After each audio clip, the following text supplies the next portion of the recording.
Hello, everyone, and welcome to my last presentation for my DNAIC methodology project. This is on the control phase, and this is for my Food Science 475 course, Quality Management Tools for Food Production.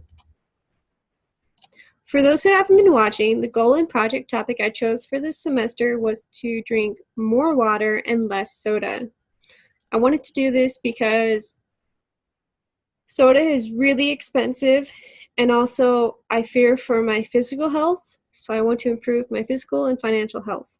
I've decided by December 1st, I wanted to be drinking a minimum of 40 ounces of water a day and a maximum of 12 ounces of soda a day.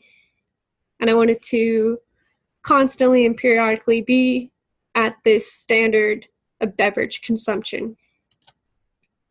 So the last presentation was the analyze and improvement phase, is when I looked at the data from the measurement phase and found quantitative differences. Then we moved to the improvement phase, where I made changes to the process to improve the quality. And then with the new changes, new data was collected. In the control phase, I still collected new improvement data, and any obstacles that came up were taken care of. And we did another set of tests to analyze the new data with the changes to see if they actually are working. Through the analysis phase, I found out the root cause for my problem was that I did not like the flavor of water. Compared to soda and sugary drinks, they had a higher flavor, and I was more motivated to drink those kind of drinks over water. As well as the sugary drinks and soda provided an instant boost of energy, whereas from drinking water, I wasn't receiving that energy right away. I'm pretty sure there are great benefits from drinking water constantly every day, but I just was not seeing it from drinking water every now and then. With that in note, I put two changes to the process. I decided to try produce-infused water and also try flavor additive packets to the water. The flavor additive packets provided enough sweetness and flavor to the water without the same amount of sugar in soda, as well as there were caffeine-infused flavor packets that I could add to the water to get a boost from that beverage and not drink soda. Starting from the measurement phase, that started September 3rd, 2018 to October 8th, 2018, and I had collected the amount of beverages I consumed in ounces for water, soda pop, and other beverages. With the improvements, which started November 3rd, 2018 to December 7th, 2018. With that, my data collection columns changed. I had a fruit-infused column, powder packet column, plain water column, then a total water column, and then the soda pop and other column.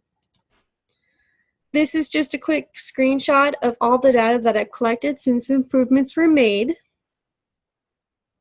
And in the boundaries that I had come up with for this project, I decided not to record the beverages consumed during traveling periods or holidays to worry about which beverages I would have access to. And so the blacked out days are spring break and Thanksgiving. Now that I had a good amount of data with the improvements, I put that through a one-factor ANOVA testing. Now this test had a null hypothesis that all the beverages would be the same. There would be no difference between the beverages. With the data from the test, I am given a really low p-value, and with that knowledge, I can reject the null hypothesis and conclude that there was a difference between the beverages I was drinking. Now, this test won't tell me which beverages I drank more of, but it does show that there was a significant difference between the beverages I consumed with the improvement changes. That being said, I was really curious with my measurement data. I put my measurement data through a single factor ANOVA test and found that I also got a low p-value, and there were differences between the beverages I was consuming during my measurement phase. So, comparing the different p-values from the test, I can see that the improvement p-value is smaller significantly than the p-value for my measurement data. From this, I gathered that there are much more difference between the improvement beverages than my measurement beverages, which is what I'm looking for. I want a significant difference between the beverages I'm drinking. Again, it won't tell me which beverages there are differences from, but it shows there's a difference. The second test I did was a hypothesis test on two means. I took the water average from the measurement phase, and I took the water averages from the improvement phase, along with their standard deviations, with the null hypothesis that the first average minus second averages would be no difference, and the alternative would be that there is a bigger difference, or is a difference. Throughout the calculations, I calculated TO and degrees of freedom, and using a student T distribution table, I got my T of A over 2 and was able to compare my TO value to my T of A over 2. And with this calculation right here, I can reject the null hypothesis that there is no difference. So rejecting that, it shows that there was a difference between the two averages. And those are the two tests that I've decided to show with my improvement data.